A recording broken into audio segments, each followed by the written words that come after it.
Hello and welcome to our channel. Today we'll be discussing the complex relationship between India and Nepal. From historical events to modern-day politics, we'll try to uncover the reasons behind the tension and how it affects both countries. Join us as we explore this topic and gain a deeper understanding of two nations that share a border and a rich culture. So sit back, relax, and let's dive into the fascinating world of India and Nepal. I recently came across a Reddit post that claimed many people in Nepal harbor negative feelings towards India, and that Indians are largely unaware of this fact due to their ignorance. Initially, I believed this sentiment was held only by a select few individuals in Nepal, but after doing some research, I realized that I too had been ignorant about the extent of these feelings.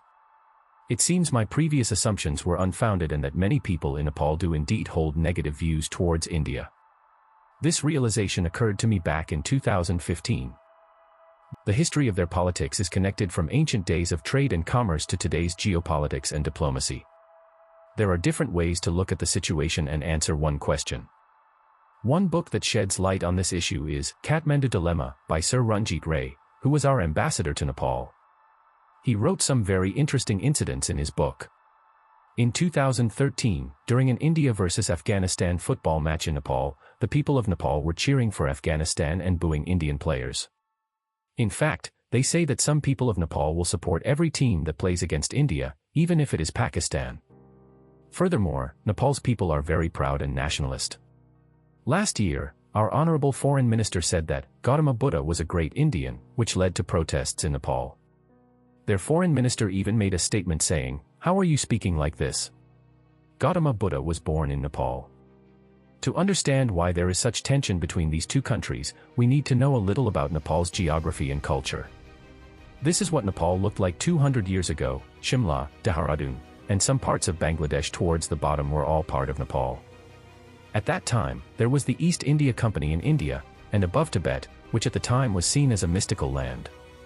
The East India Company needed money, and Pashmina was in Tibet, which sold more expensively in London. However, if you wanted to go to Tibet, you had to go through Nepal, and Nepal refused to allow anyone inside. So, a war started between the British and Nepal that lasted for 2 years, resulting in Nepal giving a lot of its share to the Britishers. Since then, Nepal has been looking like this till the present. Nepal's population can be divided into 3 parts: Madheshi, hill people, and Janajatis. Madheshi people are very similar to Indian people, they speak Hindi, and their culture is very similar. The hill people rule Nepal, the kings are from here, and even today, these people dominate the army and politics. Nepali nationalism and hatred towards India, to some extent, come from these people. Then there are the Janajatis. After the war, the Britishers were so impressed by Gorkha soldiers that they started recruiting them into their army. And from then until now, the Gorkha regiment was a part of the Indian army. When it comes to politics, Nepal didn't have a democracy until 1950, they had kings. But when India got independence and its constitution, the demand for democracy started increasing in Nepal too. Then Prime Minister Nehru supported this demand, and after doing a compromise with lots of our support, Nepal got constitutional democracy. This meant that the king was still there but had to rule a little democratically. Nepal experimented with democracy for 10 years. In fact, there is a rumor that the king of Nepal was ready to make Nepal a part of India, but Pandit Nehru refused it. In 1990, there was a revolution in Nepal, and the king's powers were reduced again. One reason behind this hatred is whenever there is a political revolution in Nepal, India has a part in it. In 1950, we helped bring constitutional monarchy to Nepal, and in 1990, we fully supported democratic forces. The hate sentiment in Nepal started from here only.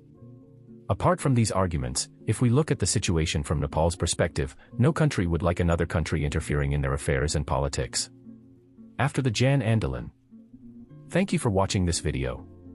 If you found it informative, please don't forget to like and share it with your friends and family.